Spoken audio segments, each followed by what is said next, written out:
Un saludo apreciado amigo y hermano, estamos llegando al final de esta lección de escuela sabática titulada Expiación horizontal, la cruz y la iglesia. El versículo para memorizar de esta semana se encuentra en Efesios 2, 13 y 14. Pero ahora en Cristo Jesús, ustedes que en otro tiempo estaban lejos, han sido acercados por la sangre de Cristo.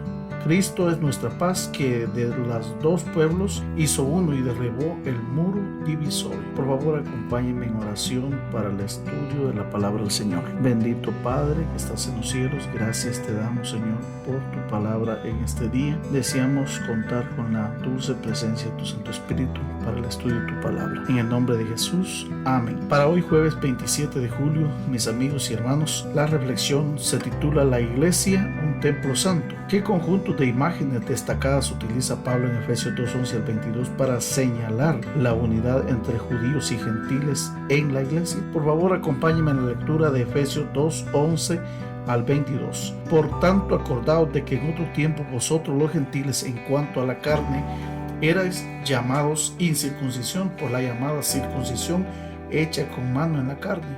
En aquel tiempo estabais sin Cristo, alejados de la ciudadanía de Israel y ajenos a los pactos de la promesa, sin esperanza y sin Dios en el mundo. Pero ahora en Cristo Jesús, vosotros que en otro tiempo estabais lejos, habéis sido hechos cercanos por la sangre de Cristo, porque Él es nuestra paz, que de ambos pueblos hizo uno, derribando la pared intermedia de separación, aboliendo en su carne las enemistades, la ley de los mandamientos expresados en ordenanzas, para crear en sí mismo de los dos un solo y nuevo hombre, haciendo la paz, y mediante la cruz reconciliar con Dios a ambos en un solo cuerpo, matando en ella las enemistades. Y vino y anunció las buenas nuevas de paz a vosotros que estabais lejos y a los que estaban cerca, porque por medio de él los unos y los otros tenemos entrada por un mismo espíritu al Padre. Así que ya no sois extranjeros ni advenedizos, sino conciudadanos de los santos y miembros de la familia de Dios, edificados sobre el fundamento de los apóstoles y profetas, siendo la principal piedra del ángulo Jesucristo mismo, en quien todo el edificio bien coordinado va creciendo para ser un templo santo en el Señor, en quien vosotros también sois juntamente edificados para morada de Dios en el Espíritu. Cuando repasamos Efesios 2, recordamos que los versículos 1 al 10 enseñan que vivimos en solidaridad con Jesús, mientras que los versículos 11 al 22 enseñan que vivimos en solidaridad con los demás como parte de su iglesia. Así que ya tenemos las dos partes de este pasaje de Efesios. Efesios 2, 1 al 10, viviendo en solidaridad con Jesús. Y Efesios, capítulo 2, siempre los versículos 11 al 22 nos enseña que vivimos en solidaridad con los demás, es decir, con su iglesia. La muerte de Jesús tiene beneficios verticales al restablecer nuestra relación con Dios y horizontales al cimentar nuestras relaciones con los demás. Mediante la cruz, Jesús derribó todo lo que divide a los creyentes gentiles de los judíos, incluyendo el mal uso de la ley para profundizar el abismo. Jesús también construye algo, un asombroso templo nuevo compuesto por creyentes. Los gentiles, en otro tiempo excluidos del culto en los lugares santos del templo, ahora se unen a los creyentes judíos para llegar a ser un nuevo templo. Todos nos convertimos en parte de la iglesia de Dios, como lo dijo el apóstol Pablo, un templo santo en el Señor. Y tenemos el privilegio de vivir en solidaridad con Jesús y con nuestros hermanos y hermanas en Cristo. Que el uso que Pablo hace de la metáfora de la iglesia como templo en Efesios 2, 19 al 22, nos preguntamos cómo se compara con los usos en los siguientes pasajes: 1 Corintios 3, 9 al 17, 2 Corintios 6, 14 al capítulo 7, versículo 1 y 1 de Pedro 2, 4 al 8. Leamos estas citas, mis apreciados hermanos. Efesios 2, 19 al 22. Así que ya no sois extranjeros ni advenedizos, sino conciudadanos de los santos y miembros de la familia de Dios, edificados sobre el fundamento de los apóstoles y profetas, siendo la principal piedra del ángulo Jesucristo mismo, en quien todo el edificio bien coordinado va creciendo para ser un templo santo en el Señor, en quien vosotros también sois juntamente edificados para morada de Dios en el Espíritu.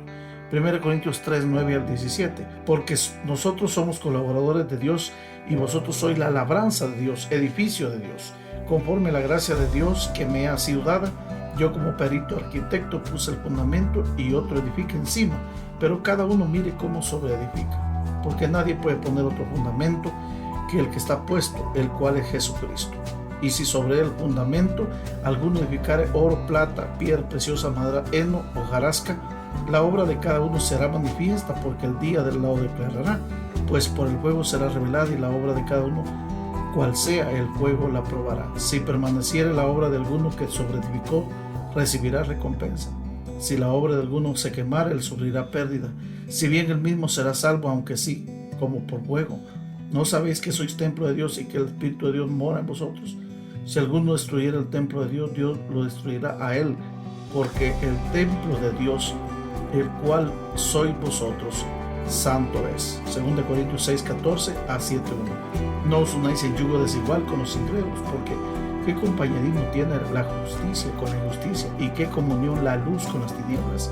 ¿Y qué concordia tiene Cristo con Belial? ¿O qué parte el creyente con el incrédulo?